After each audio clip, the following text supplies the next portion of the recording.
Today we're going to pop out a dent in a rubber bumper using a flat spoon. I've wrapped a towel around it so that it won't puncture or put metal edge cuts in it as I push hard from the back, because this is not going to pop out, but I'll heat it all around through here with a heat gun and soften it up and then come up from behind it and then push it out.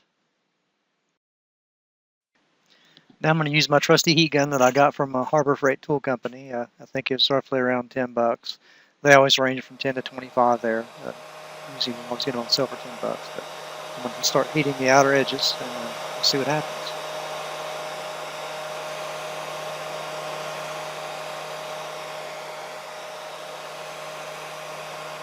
Unfortunately, you didn't get to see the top corner pop out.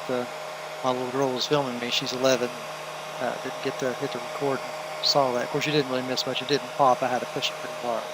So now I'm going to just heat this area here and get it soft and just keep working it with the bar, pushing it out and just kind of finessing it. And eventually it'll come out. More than likely this whole bumper will not come out completely like you'd like it to. You can see there it's kind of pushing out, but I'm eventually going to start cooling it with water in order to be able to get it to stay where I'm pushing it to. This bumper had been pushed in and caved in like that for like about 2 years, so it pretty much liked where it wanted to be. So it would have been better if I pulled the bumper off to do it. That way I wouldn't hurt the paint so much. Of course, then again, the paint cracked anyways when I pushed all that out. So, but it'll come out about 90%, 95% when I get done with it. So, I'll continue to heat it with the heat gun and we'll see what happens.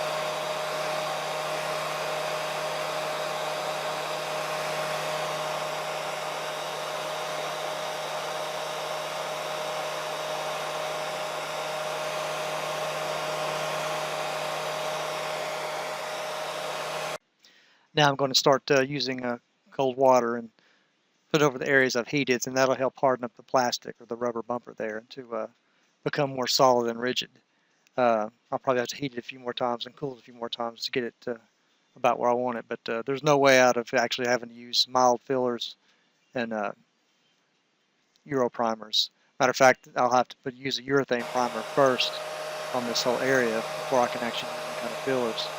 Because the rubber, even though you can't see it in this picture here, the rubber actually kind of cracked, not all the way through, just kind of surface cracks. But here I'm going to use my flat bar and heat it because the top is still puckered a little bit. So what I'm going to do is start kind of just shaping the top of the bumper again.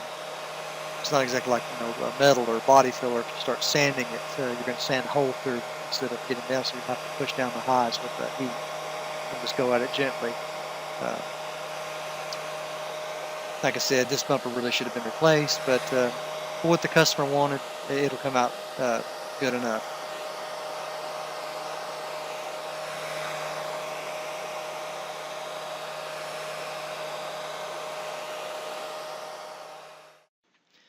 But this is the end result.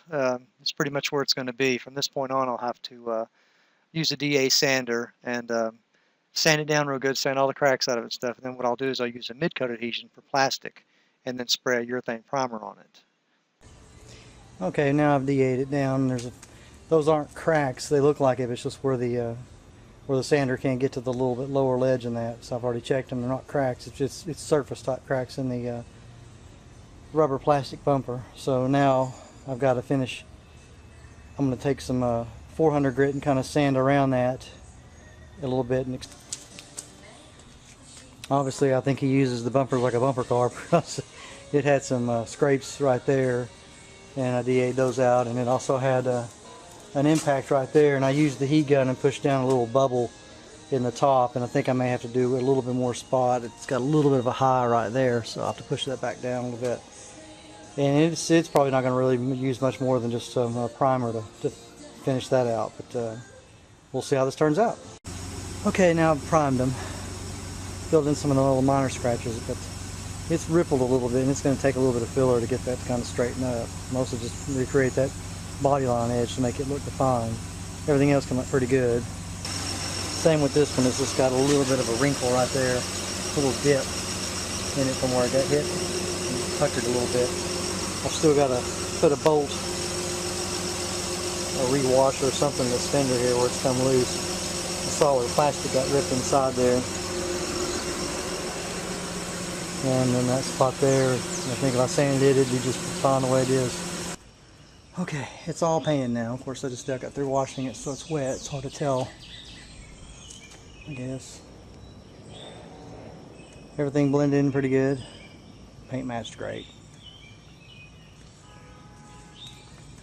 I went ahead and buffed out the hood because it was dull, and so was the top of the car. Right above the windshield was just flat. But these spots that I primered in, they're fixed and repaired.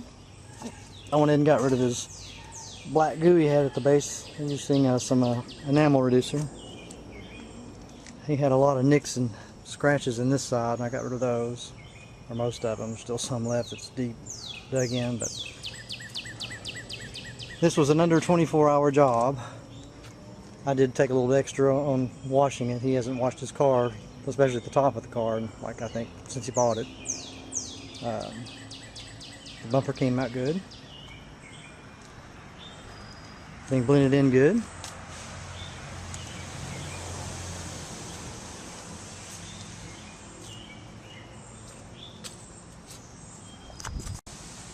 Little detailing, and it looks like it did almost when he got it from factory. Scrubbed the wheels and windows and up under the fender wells and scrubbed it in pretty good. And I used a wash and wax type soap. I'll have him bring it back to me when it's on a day that's not raining. Today's been off and on rain, but I'll have him bring it back to me and I'll put a hand job of wax on it for him. Probably the only one he'll get for the until he trades cars.